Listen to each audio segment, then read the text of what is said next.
This is the Catholic feast of Our Lady of Guadalupe. It is also National Ding-a-ling Day, for you Chuck Berry fans, I guess. Gingerbread House Day and National Poinsettia Day. So if you're wondering, you now have your answer. Our leadoff hitter on this program every Friday is Mr. Joseph Ferretti. Torts, you are up, sir. The floor is yours. Well, speaking of ding-a-lings, let's talk about RFK Jr. There you go. I set you up on that one. Segue. Mike Carl's topics that he posted last night in our texting about the show today, he kind of brought this up in my mind when his third topic was about the independence of these federal agencies and, of course, the current Supreme Court case about whether presidents can hire and fire at will with regard to these administrative agencies. And looking at the agency, Health and Human Services, currently run by RFK Jr., I'm wondering about that independence because my question to the panel this morning was, how much do we have to endure and how dangerous is this? And as I talk about RFK Jr. here very briefly, just keep in mind that the questions are going to concern, how dangerous is this guy? What level of concern do you have? And whether or not something needs to be done about this, including congressional oversight, and whether or not this could possibly even become a campaign issue next year, because I think the dangers are becoming readily apparent. Remember that this is a guy who President Trump said upon the eve of his election that he was going to nominate RFK Jr. and let him, quote, go wild on health issues. And when Kennedy assumed the role and got approved by the Senate, he said that nothing is off the table when it comes to children's health and efforts to restore health to Americans. Since then, Kennedy has withdrawn the U.S. from the World Health Organization. He has fired all members of the CDC Vaccine Advisory Committee. He has fired the CDC director after Trump and he supported her appointment to the position because she was resisting the firing of all the CDC Advisory Committee panel members. His focus on autism is kind of quirky, to say the least. Without citation to any medical or scientific consensus, he claimed that Tylenol use during pregnancy is causing and linked to autism. He also said circumcision is related to autism, but that's another matter altogether. Yeah, please refrain from mentioning circumcision around five men again, Joe. Yeah, in October. Well, if you are so situated, consider your linkage to autism. In an October cabinet meeting, he said that while he has no current proof about Tylenol use and the linkage to autism, he said we are, quote, doing the studies to make the proof.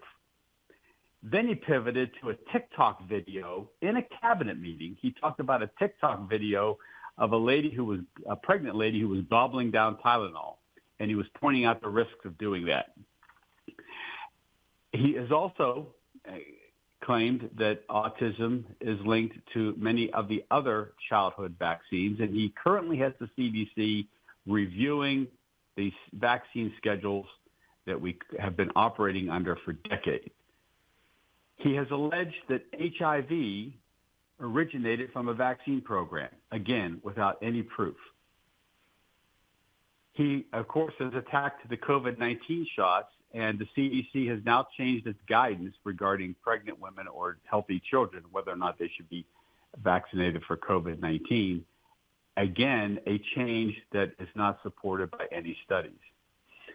He has canceled $700 million earmarked for Moderna, which was working on a vaccine for bird flu. And Michael Osterholm from the University of Minnesota, who is the leading infectious disease expert in the country, has said that the world's next lethal pandemic will likely originate from bird flu. He has claimed that mass shootings are linked to the use of antidepressants without any evidence. And just recently, the CDC has changed guidance on hepatitis B vaccines for newborns, again, without citation to one peer-reviewed study. A CDC advisory committee has now lifted the recommendation that newborns get vaccinated for hepatitis B at birth. And of course, we know that measles is great again in this country. And reported this week, outbreaks in South Carolina have over 400 people who are quarantined in a community due to an outbreak of measles. Measles outbreaks now are at a 20-year high.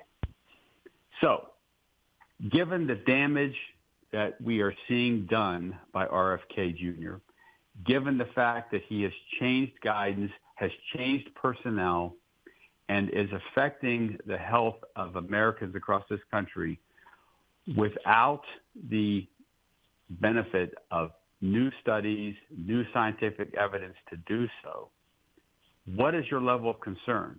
How much do we have to potentially endure with this guy? Does this speak to whether or not these agencies should be independent of the president, or the president should be able to come in and, as one man or one woman, decide who serves on these agencies and what directions they take? Are you concerned about the lack of congressional oversight over the operations of Health and Human Services this past year? And will this potentially become a campaign issue next year in the midterms, when the Democrats may unfortunately be able to point to all these adverse health issues that are arising in the country? Those are my questions this morning. When we had Senator Shelley Moore Capito on the program some time ago, a month or two, she expressed faith in Secretary Kennedy's performance at the head of this department. I'll let that float around with your lack of congressional oversight, Joe. Apparently there is oversight. They just all approve of what he's doing. That's the only conclusion I can draw from Senator Capito's statement of approval of his job performance. Mr. Gilstrap, you go first. I think we got to look back about 3 years, 4 years. I think the most terrifying moments of my lifetime was the control that the Secretary of Health and, well, Fauci had over America in the destruction of so much of the fabric, not only of the economy of the United States, but just of family life and so many things that were important in the entertainment business and in the restaurant business and the hospitality business across the board. The Health and Human Services destroyed itself. It destroyed its own credibility. So when we see the removal of money for Moderna and everything that is related to COVID, that's no surprise. That's just a knee-jerk reaction. That's a middle finger to all of that. And frankly, I from a scientific perspective, I think it's an overreach. From an emotional perspective, I understand it and kind of support it, because that period angers me so much. I'm still not over it. I feel my blood pressure going up thinking about it now. On autism, the Somali, I shouldn't call it Somali, the welfare issue, the welfare abuse in Minnesota has shown that autism has gone up. I believe it's 400% in over the course of a few years, and it's all driven by the government sanctioning or paying autism service providers or medical providers to do things that don't need to be done. And in Minnesota, they were actually paying parents to participate in programs for children, to treat children who didn't need treatment. So there's a lot that's going on behind the scenes here that is ugly. I don't know about RFK. I think RFK, you talk about what he had a worm in his brain and he had a bear in his trunk or an alligator in his trunk or whatever the hell it was. I think RFK is a twitchy guy. I think he's difficult for me to give full-throated support to, just because he's really strange. Anybody who just kind of breaks out into push-ups and pull-ups out because he wants to seems strange to me. Listen up, Pete Hegseth. But I don't think he's in a position to be destructive. I think that the Health and Human Services has been emasculated by this administration, and it should be. I think that the overreach that we saw during the Biden administration was so horrific that nobody listens to it anymore.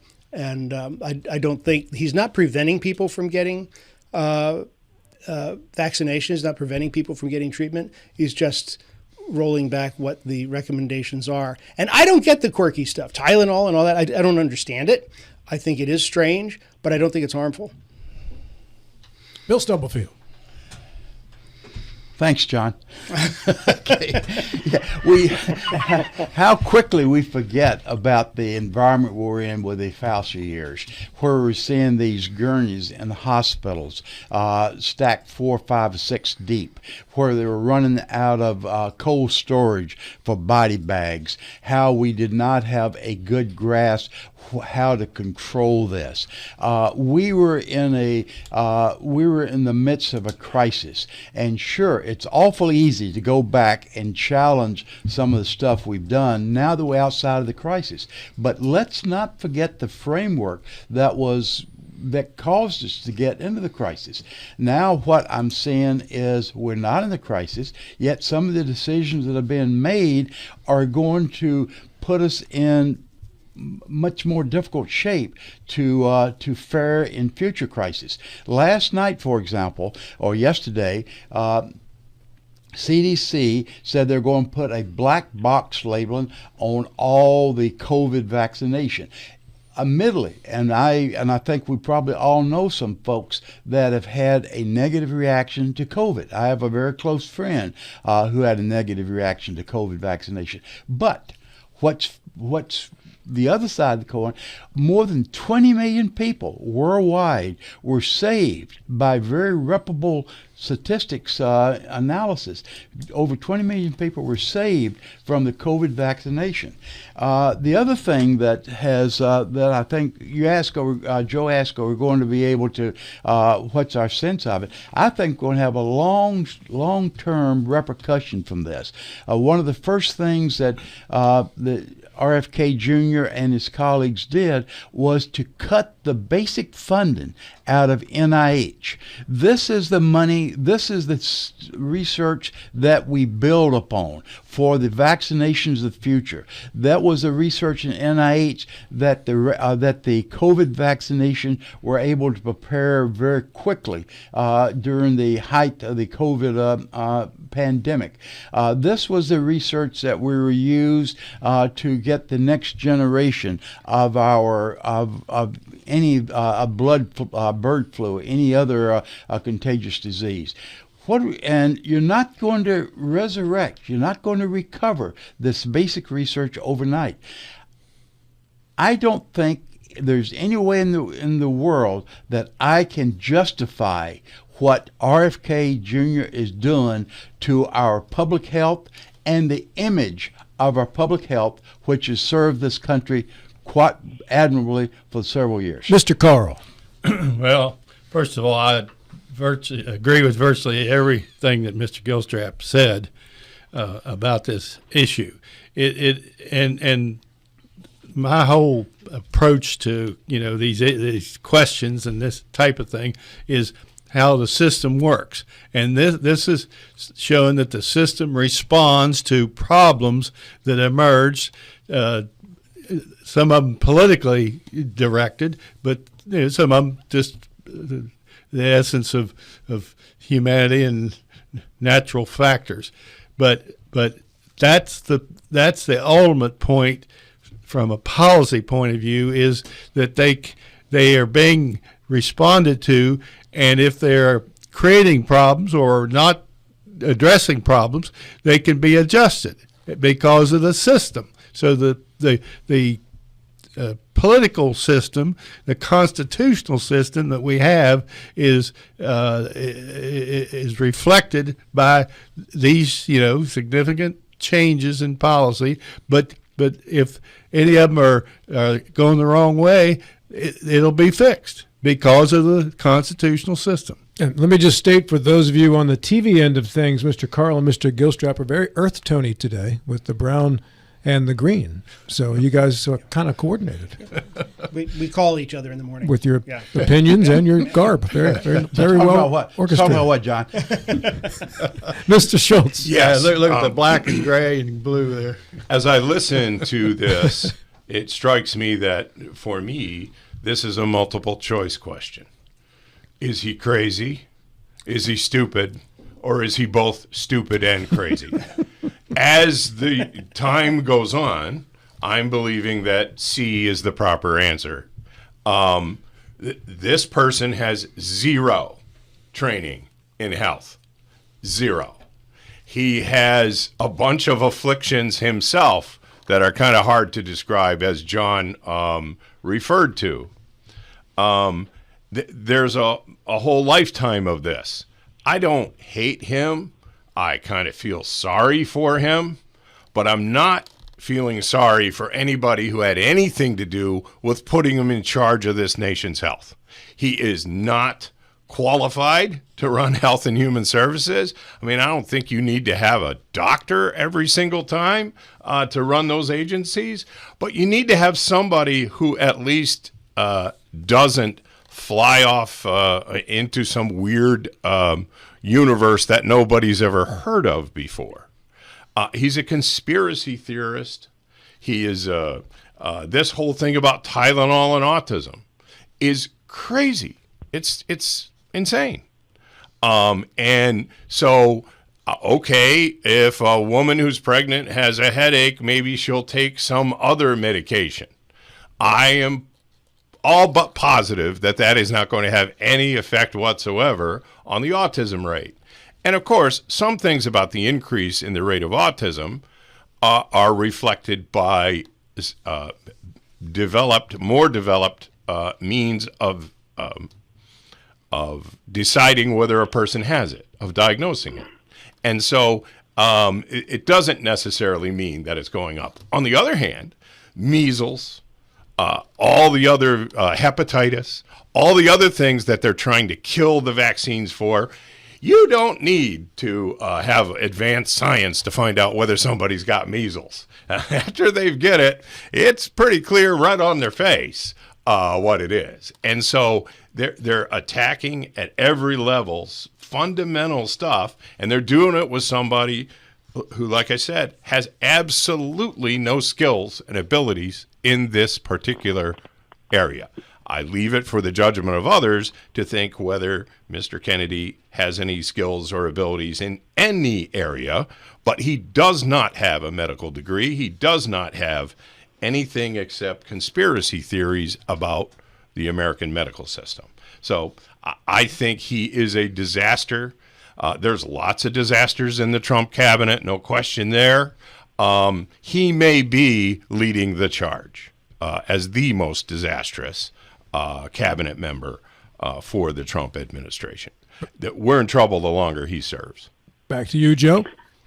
Well, I'm questioning the thought that the failure of the Trump administration and the Biden administration to thread the needle on COVID-19 somehow translates into just letting Robert F. Kennedy Jr. do whatever he wants to do at HHS presently, so that vaccine standards for children who are going to enter school, vaccination for hepatitis B changes, all these other changes that he's instituting at the agency level are now sanctioned because HHS lost credibility on COVID. I think that's dangerous to draw that connection and to have that rationale for what's going on today. And the danger is evident in terms of a disease that we declared eradicated in the year 2000. 25 years later, we are now at decades-high levels of outbreaks regarding measles. And that's no small little cold that we're dealing with. Measles affects people permanently. And in some cases, as we saw in Texas, results in deaths. So I just don't understand the logic behind saying that the agency has lost credibility. So whatever. COVID-19 was a novel virus. The country's response to it was not perfect. I think we can all agree on that. But it was something that needed responded to, as Bill pointed out.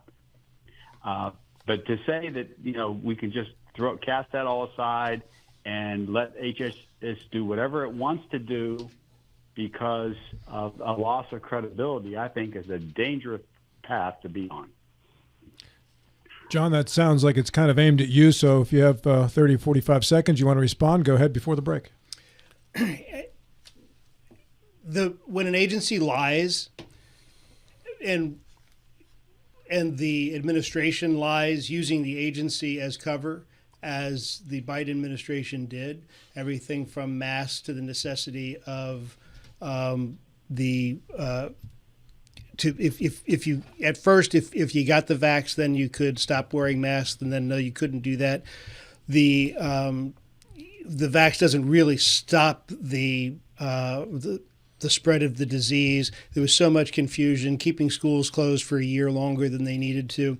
Yeah, what happens is, from where I sit in this, and I will tell you, I can't justify it from anything other than an emotional perspective. There's kind of an FU sort of mindset to all of this, that agency established itself as a political arm as opposed to anything that has to do with technology or medicine. On that note, we stop. And we're back with the Admiral in the next seat, taking on issue number 2. Very nice. All right, let's welcome back our crew here in this second hour of the program. He is a New York Times best-selling author, retired firefighter, safety engineer, and today in the Mike Height seat, Mr. John Gilstrap. Good morning. Longest tenured member of our crew, attorney at law, Mr. Michael Carl. Good morning. Attorney at law and the hairiest member of our crew, Mr. Larry Schultz. Glad to be here. You've already heard from Mr. Ferretti. Joe, welcome back. Thank you. And with issue number 2, the Admiral, Bill Stubblefield. Rob, a term that we had not heard much about 6-7 months or so ago, but now is part of our everyday discussion, is affordability. In large part because of the elections a couple of months or so ago, the Virginia and New Jersey governor's race were built around affordability, as was the mayor race in both Seattle and New York, and to a lesser degree, perhaps the mayor's race in Miami.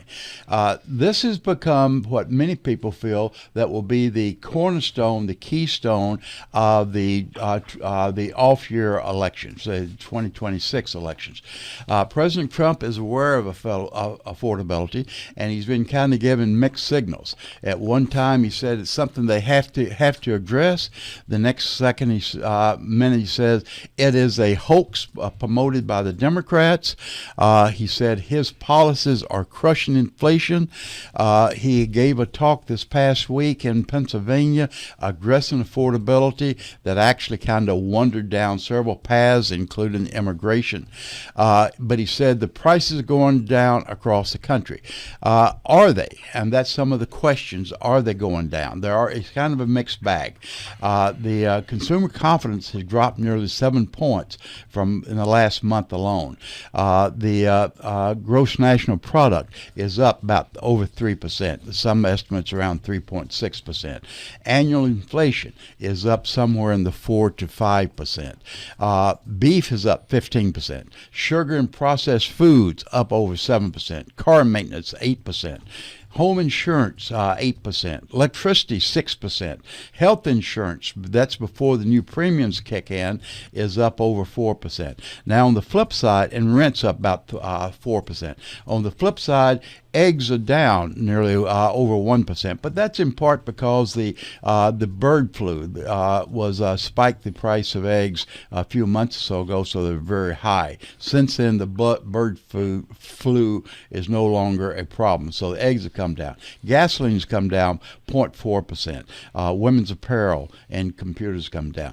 The question is, did President Trump do himself any favors when he went for his town hall meeting in Pennsylvania earlier this week, saying three things. It's Biden's fault, Second, it's that his policies are crushing inflation and talking about everything in addition to the affordability in that meeting. Mr. Ferretti, you're up first. Yeah, I don't think he addressed the issue as well as he should have, Bill. And I think that some of the comments I read afterwards, where he's falling into the same trap as the Biden administration and failing to address the angst that exists in society regarding affordability.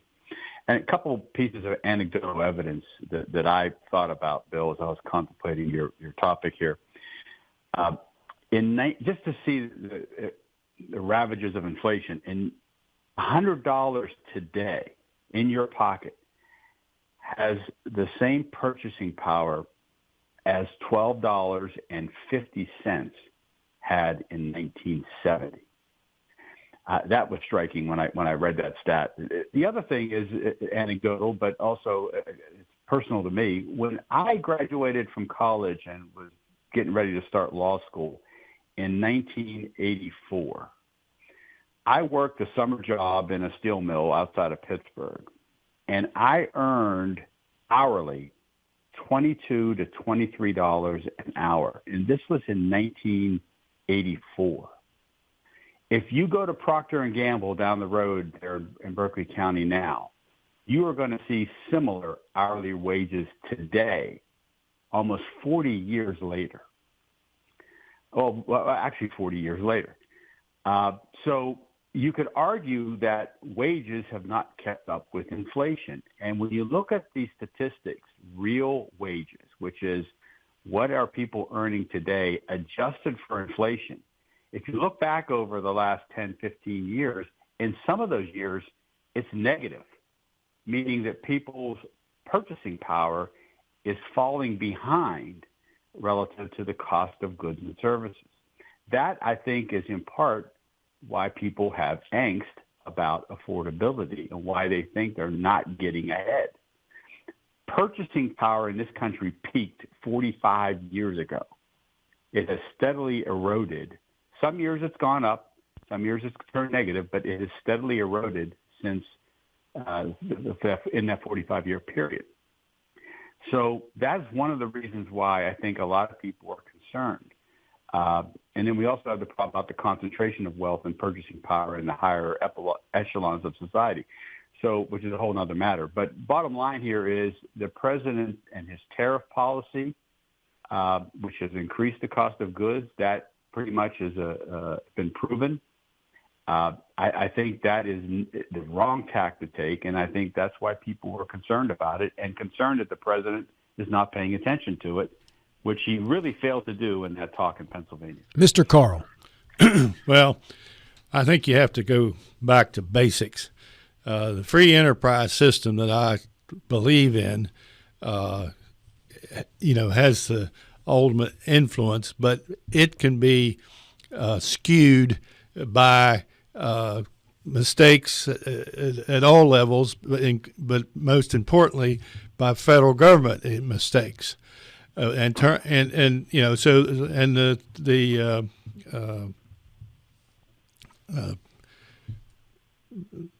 Tariffs are, that's a important issue, and it can be mishandled for sure and have some adverse economic effects. So, but I believe that ultimately the free enterprise system, if allowed to function, we avoid governmental over interference. Now you could have governmental support and involvement, but if the government is doing the wrong thing, whether it's the Biden government or the Trump government, that can cause the free enterprise system to fail to deliver the real benefits that it's designed and basically will yield if it's not skewed. So did Trump do himself a favor or not? Well, it's a mixed bag, but I think things are getting better. But there's a lot of issues and challenges that came from the Biden administration that haven't been undone yet. Mr. Schultz. Yes, it's really, really difficult as a straight up political technique or practice to tell people that what they have experienced is not true. And that's what Donald Trump is doing when he says that affordability is a con job. He's lying to them, and they're saying, buddy, you may not have ever been in a grocery store, but I was in one yesterday. And I know that ain't true. And of course, part of the reason, as Mike said, is because Donald Trump got in trade wars with every country on the planet, including a lot of people who ship a lot of things like beef to this country. So we have the highest beef prices in the history of the United States. So yes, what Mr. Trump has done is largely caused this affordability crisis himself. And now he is lying about things getting better when people know that ain't so. I'll say one final thing. The real hammer is yet to strike. Because at the end of this month, when, I don't even say if, when the Republicans do nothing about the Affordable Care Act, you're going to see giant increases in health insurance premiums for people under the ACA. Then a year from then, when Medicaid gets cut, another set of giant problems will be coming. And here's the problem with those that's a little different than the price of eggs. When you raise the cost of health insurance so that people can't afford to buy it, certain of them are going to get treated at the hospitals and nursing homes anyway. And then you cut the Medicaid so they can't get that either, the hospital can't. And you're going to see a lot of businesses, hospitals, and nursing homes collapse a year from now. If it doesn't start with the ACA stuff, it will start when they make these Medicaid cuts, and the Republicans have done nothing. So you want to talk about an affordability crisis.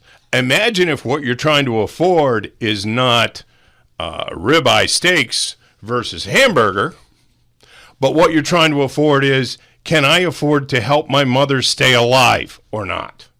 If you think people are upset now, wait till that hits.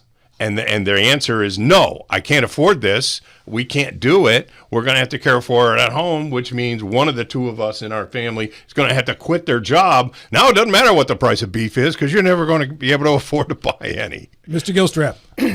Well, John, I think we need to, addressing your early salary, we need to inventory all the high-paying steel mills that still exist in the Pittsburgh area that were spending all of that money on salaries. They're all gone. There's not one steel mill left in the city limits. Exactly. So on affordability, I think the Trump administration has a serious challenge ahead of them. The reality of things are that the tariff nightmares that were predicted did not happen. Inflation from the Biden era is certainly down. That's not a high bar because it was so high. Gas prices are at 5-year lows. Unemployment is at 4%.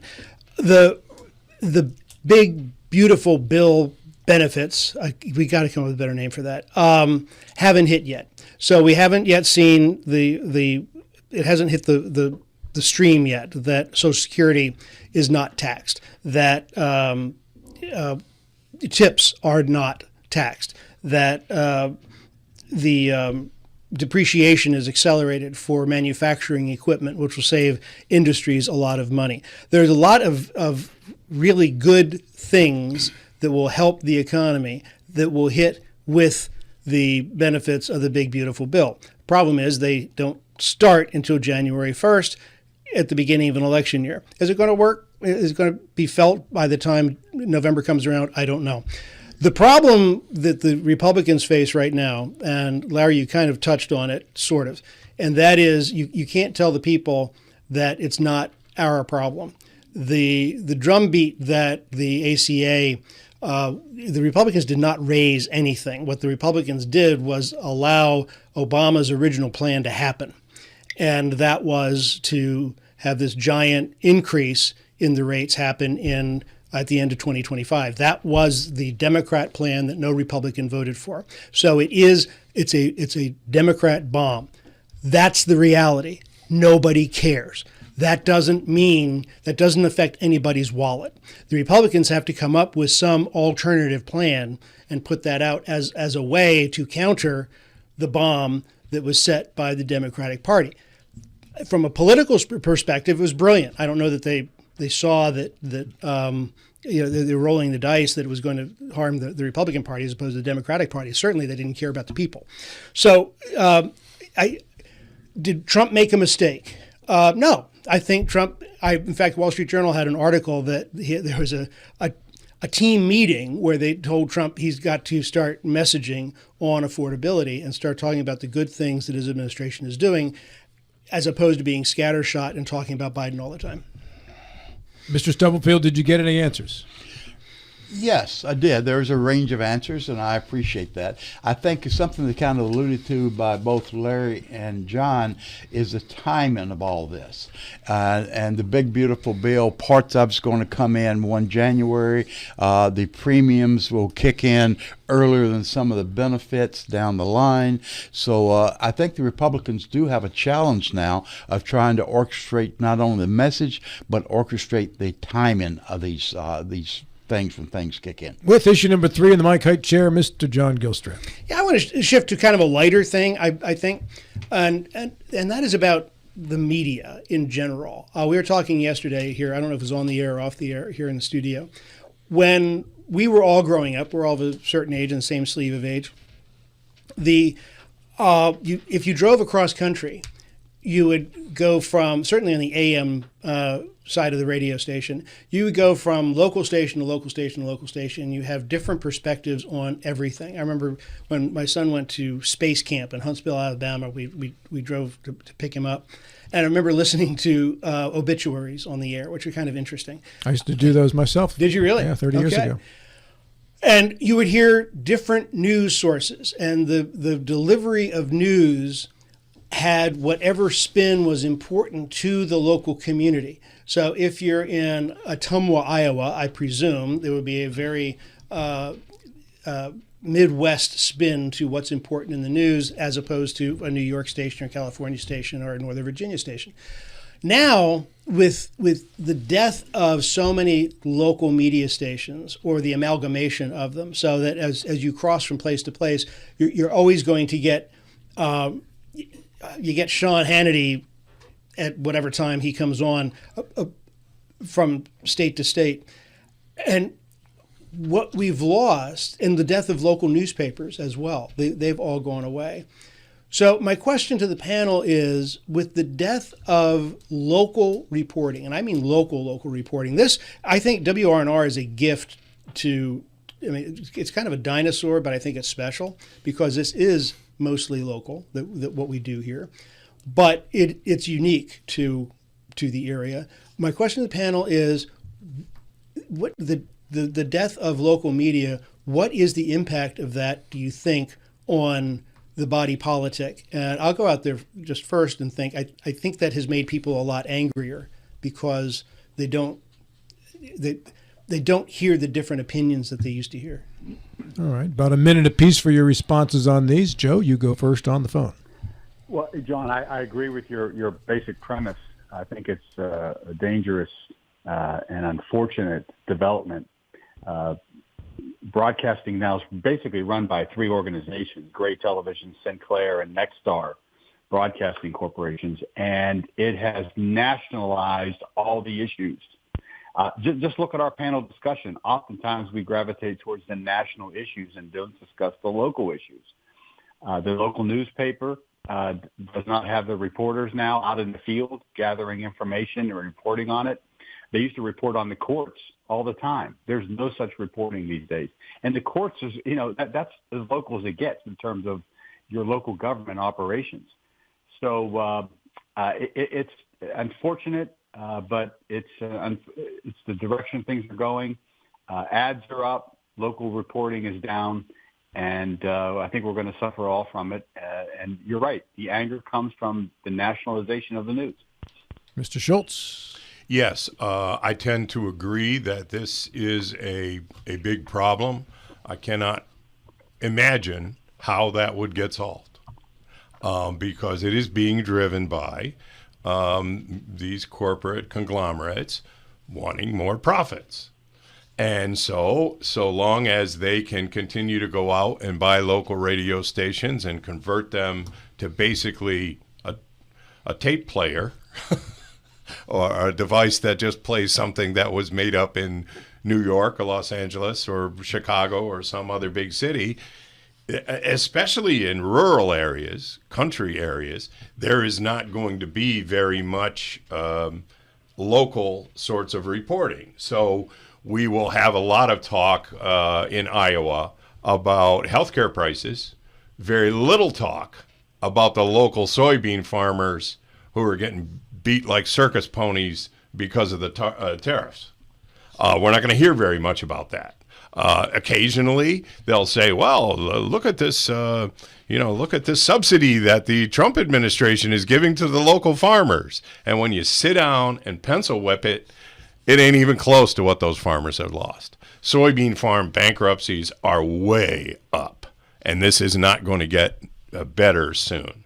They're, grain farmers and people like that, they got to make a little bit of money all the time because they're never going to make a ton of money.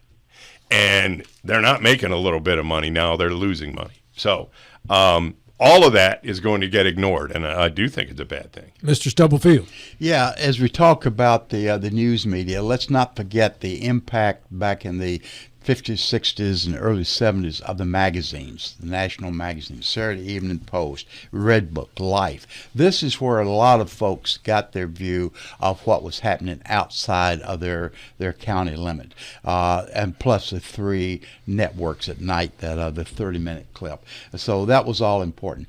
Are we losing something? I think we definitely have lost something. And what's, I think, also unfortunate that a lot of people get their news from the extreme media, i.e. MSNBC or whatever it's called now, Fox News. They don't really look for, and you can argue there's nothing truly objective, and I yield to that, but there's some media more objective than others, and I would argue NPR is one of those. Not purely objective, but obviously more so than MSNBC or Fox News, or maybe even somebody would include CNN in that. There are ways to get news without going to the influencers. And to me, that's going to be the real problem, the blogs and influencers. People stop or drop back and not make an objective decision themselves. They're letting somebody else tell them what they should think. Mr. Carl.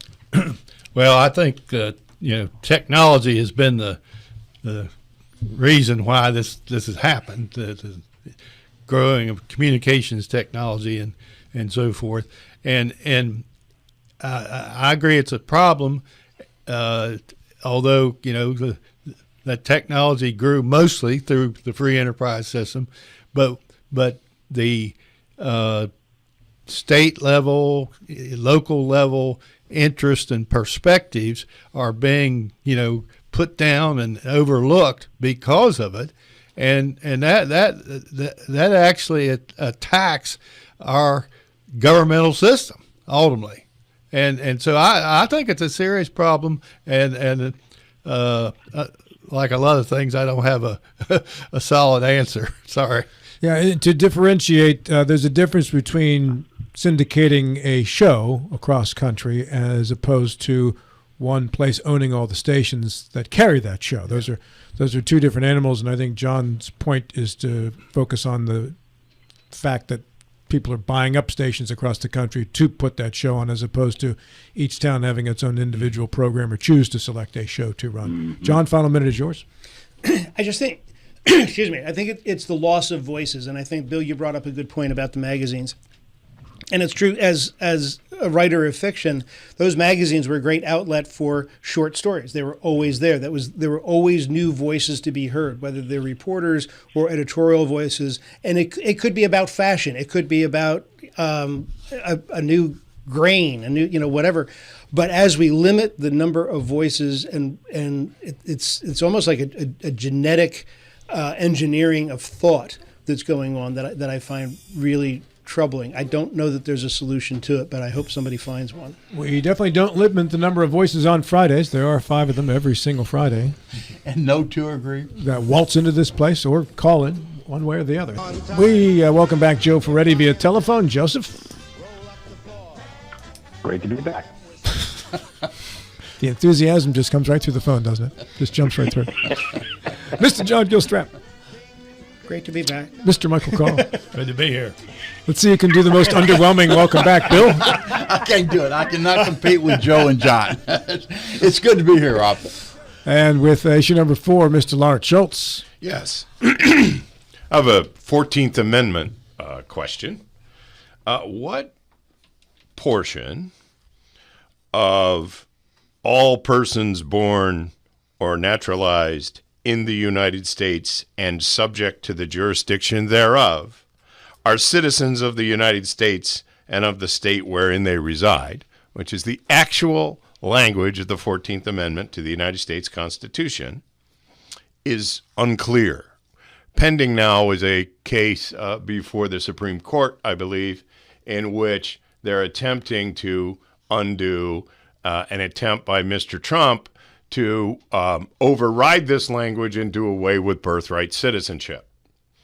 This has been the law of our nation for a very long time. Immediately, the federal courts struck that executive order down. And so I just need to know what people think might be unclear about that. It occurred to me that what they're relying upon on the Trump side of the argument before the court is the phrase subject to the jurisdiction thereof, suggesting that if two people who are not citizens are living in the United States and they have a child, that somehow that phrase would allow us to deport not only them, but their newborn child born in, Martinsburg, West Virginia. The problem with that is, it seems to me, from the Trump side, and that is what they're arguing, the problem is from Mr. Trump's side that we're kind of exerting jurisdiction over those very people right now. ICE is showing up at places and deporting not just the illegally transitioned parents, but the child. And so if they're not subject to the jurisdiction, then ICE needs to go away. And I can't imagine the Supreme Court's going to go that far. So there is no other reason to think that those people are not citizens. And if you're a citizen, ICE has no business deporting you, even though there's evidence now that they have done that very thing with some American citizens. So the question is, what's unclear about that phrase I read? And please tell me, please explain your answer. Let's go to the attorneys in the room first. Mr. Carl, you are up number 1. Well, first of all, let's remember, what motivated the adoption of the 14th Amendment, and that was to make citizens out of the black people who were slaves and had been slaves for generations in some parts of the United States. And it was not to foster or enable illegal immigration from all over the world. And so I think the Supreme Court needs to clarify the application of the citizenship aspect and mandate of the 14th Amendment to recognize its original purpose and not to enable the manipulation of it by illegal immigrants or by politicians, political leaders like Joe Biden, who enabled millions of illegal immigrants. Mr. Ferretti. Legal precedent goes back, and birthright citizenship goes back to 1898 in this country, U.S. versus Wong Kim Ark, who was born of Chinese immigrants. And when he went to visit China, to visit family, he tried to get back into the U.S. and they wouldn't let him in because he was, quote, not a U.S. citizen. He took his case to the Supreme Court. Supreme Court said that the 14th Amendment basically stands for what it says. You're born in this country, you're a citizen of the country.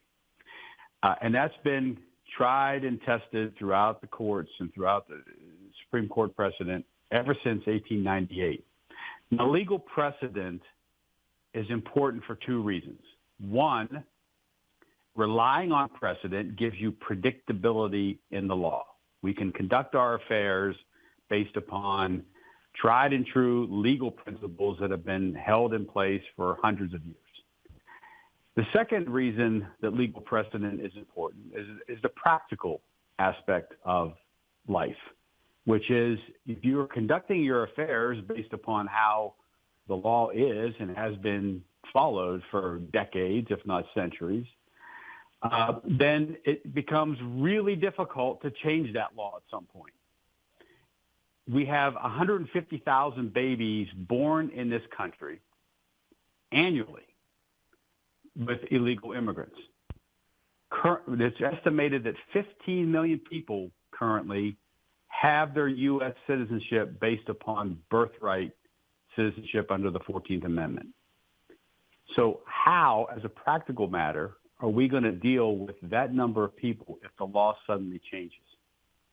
So that's why we follow legal precedent. Now, and I think I'm going to be fascinated because in the U.S. Supreme Court that seems bent on granting President Trump every wish, this one is going to have both legal and practical ramifications that are going to be difficult to deal with if they follow his wishes on this case. Mr. Gilstrap. I'm sitting in a difficult chair for this because I don't think there's any wiggle room for this, quite honestly, but I think we need to give some voice to where the administration is coming from, as I understand it. And subject to any jurisdiction thereof being the offending clause, as I understand it, as my legal training comes from Google, as does my medical training, actually. It's the phrase defines who becomes a U.S. citizen by birth, and it means they owe complete allegiance to the United States and no other nation, and it typically excludes children of foreign diplomats or enemy forces. So in the 40s, if a Nazi spy gave birth on U.S. soil, the spy's child would not automatically be a U.S. citizen. So in this case, the argument is that the jurisdiction, because it implies full political allegiance, if the parents are not legal citizens, then the child does not have full political allegiance to the United States. I don't think it's a compelling argument. But that is the argument that the administration is making. So they're not making this up out of nowhere. And I think there's an emotional element to the fact that the Biden administration opened up the borders to 20 million people, and now they're saying no, you can't get rid of them unless you give each one of them 2 years for a trial, and they all get a lawyer and all of this. So there's an emotional element to all of this. Again, a fire started by the Democrats that the Republicans are trying to put out. But in this case, I personally don't. I think the birthright citizenship is an important standard to keep. Mr. Schultz. Yes. One of the problems. Bill, did you go? Oh, sorry, Bill. Go. Oh, you can go ahead. Yeah. I find this troublesome. Joe mentioned the word precedent. There have been several issues of precedent that have been either ignored or violated. There is a divide now between a lot of the courts and the Supreme Court. We've seen time after time after time of a lower court's ruling being overturned by the Supreme Court. As John says, I get my my legalese out of Google, and I'm the same thing. I get it out of Google, so I'm not the lawyer. I cannot look at the depth. But it is troubling to me that the Supreme Court seems to be an element or a part of the administration. Everything the administration has put together, put forward, has been supported by the Supreme Court, all the way from the powers of the president, the role of Congress, potentially tariffs. Everything that the president, the administration wants, the Supreme Court has rubber stamped. The lower courts have not, but the Supreme Court has.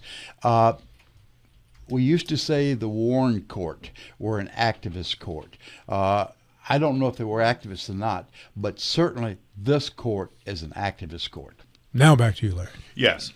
As Joe pointed out, this is a 125-year-old plus precedent. This isn't something that a court 4 years ago decided one way, and now a different Supreme Court's going to decide it a different way. It's 125 years old. An awful lot of people's lives have been affected by this over the years. For me, disappointed as I have been in the Roberts Court, this would be the last straw. This is simply rewriting the U.S. Constitution on the fly. I will also note that we went back to, when Mike was talking about this, he went back to the question of the reason why it became so. But of course, the war about that slavery and its illegality as a general matter was over by the time they passed this amendment. And so it's not clear ever in any of the cases that I've read or in any of the history of this that the only purpose of this was to protect one small group of people that were horribly enslaved and dragged here against their will by certain Americans. It is very broadly written. And unless we say that the drafters of the 14th Amendment didn't understand what they were doing, then changing it now is just going to be a disaster. Issue number 5, Michael Carl. Okay, we'll get slightly different issue, but still dealing with the Constitution. Why shouldn't the Supreme Court hold that all executive branch officials must adhere to the substantive policy agenda of the currently duly elected President of the United States when it involves the implementation of laws passed by the Congress? Bill Stubblefield, lead it off. Yeah, this goes back to the question, the role of the executive branch and Congress that was addressed probably the first time by James Monroe in the early 1700s. A lot of the offices that are in question now are ones that were appointed by Congress and managed and adhered by Congress. And what the executive branch is doing now is that I don't care what Congress has done. I'm going to be they're part of the executive branch. I have total control over who should be able to sit, regardless of what Congress told me, or what they should do. If I want to get rid of somebody, if I want to get rid of one of these independent agencies, I can do that. I don't care what Congress does. That is in clear violation of what was determined by James Monroe. Very good. Mr. Ferretti. Yeah, bingo, Bill Stubblefield. When Congress authorized, in many cases, they authorize the formation of these agencies at some point in time, and then they go about funding them. Like USAID was funded by Congress. It was an expression of the will of the people by its elected representatives to fund that agency to help starving people across the globe. The president steps in and says, we're stopping that, stop the funding, over with. He's done that with numerous governmental agencies where there was funding in place from Congress, and he nixed it and just did away with it. And took it a step further, fired all the people who were inclined to accept that congressional money and spend it, basically to follow their mission. He just fired them all so that he would put in place people who cared not one whit about the goals of that agency or about the reasons behind its formation and funding from Congress. So this is a checks and balances issue. It would be a big issue if we had a Congress that was engaged in any kind of oversight. We don't. So what we have is an administrative person running roughshod over all these agencies, putting in place his people who, as he did with the McMahon lady at the Department of Education, whose main goal was to be appointed head of that agency only to abolish it. This is thwarting the will of the people if you believe in the fact that you have elected people in Congress to express your wills and concerns. That's not being done. Mr. Gilstrap. It's a swamp issue, and it's tied directly to the lack of oversight from Congress. Congress doesn't do anything. So when the president comes into office, the FCC is an executive branch agency. And we're talking about the history of what has happened, and I can't disagree. What should happen? If I'm president and I have goals and I have obstacles in my way, I'm going to push the obstacles out of my way and push the limits until I'm told I can't do it. And in this case, nobody's getting in Trump's way. To be able to the mission of like in firing the FCC commissioner, administrator, whatever, the FCC, I guess the commissioner. That was before, I think that went before the Supremes this week. And actually I came into the studio that morning and said, okay, take Trump out of it. What's wrong with that? Why shouldn't they be able to do it? And the answer that I got was, well, that's not what the rules say. The rules say that you have, because he was confirmed by the Senate, you have to change the rules. Well, that's not really a good reason. Bureaucracy is not a reason. That's not a morally driven, ethically driven reason. That's just swampy. So I understand why he's doing it. And if I were he, and I had that, we kind of share that personality, like, lead, follower, get out of the way, and nobody's stopping him. So I get it. I mean, I don't think he's violating any laws yet. And so why not? So why not shape your administration to be exactly what you want your administration to be? Mr. Schultz. Well, Mike's question contains the phrase statutorily approved. Oh. And the problem is nobody has changed the statutes that govern the appointment of the FCC commissioner. Nobody's changed them.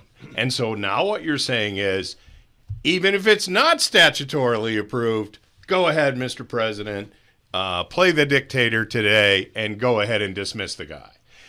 Look, we've got to have a system of checks and balances. That's how the whole system is set up.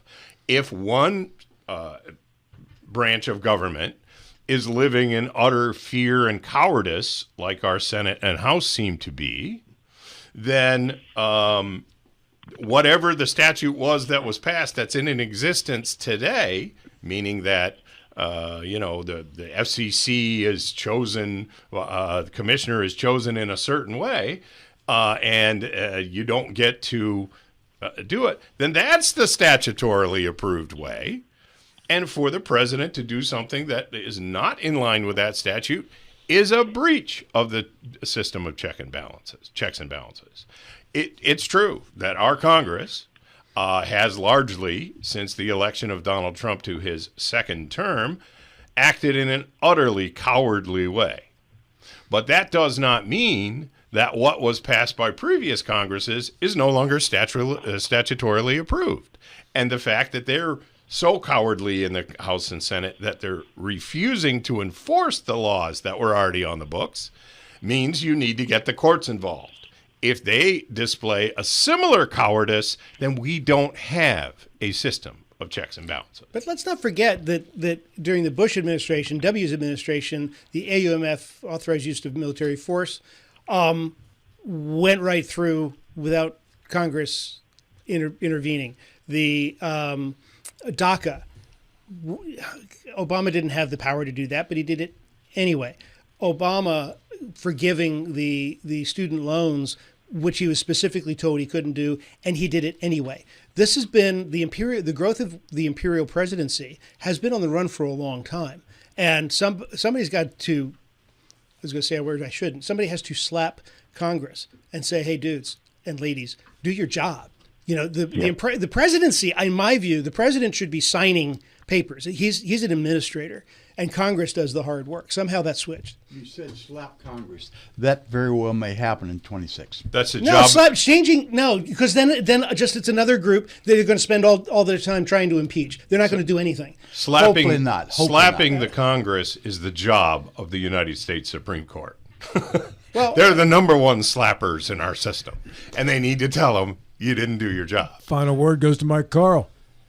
We have three constitutional branches of government: the executive and the legislative, congressional branches make substantive policy, and the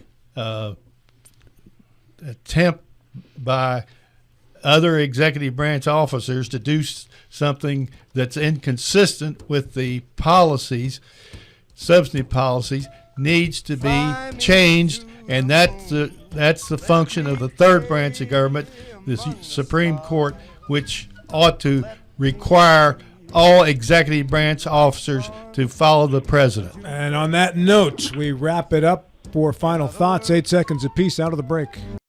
And on the phone, Joe Ferretti leads off. 8 seconds. Joe, go. Senator Justice is still flying back and forth daily to D.C. I wonder how long it's going to be until he has overdue flight bills. Mr. Schultz. Get that firewood in the house and get it good and dry, because you're going to be needing it for this next week or so. Mr. Stubblefield. And don't forget about those poor pets outside. Mr. Carl. The one good thing could happen in the NFL season is when the Commanders play the Cowboys in Washington. Mr. Gilstrap. I do love this time of year, and yeah, it's all about the firewood and the cozy room. Thanks to our producer, the sports doctor Colin McLaughlin, and to our panel here, and for all of you watching and listening.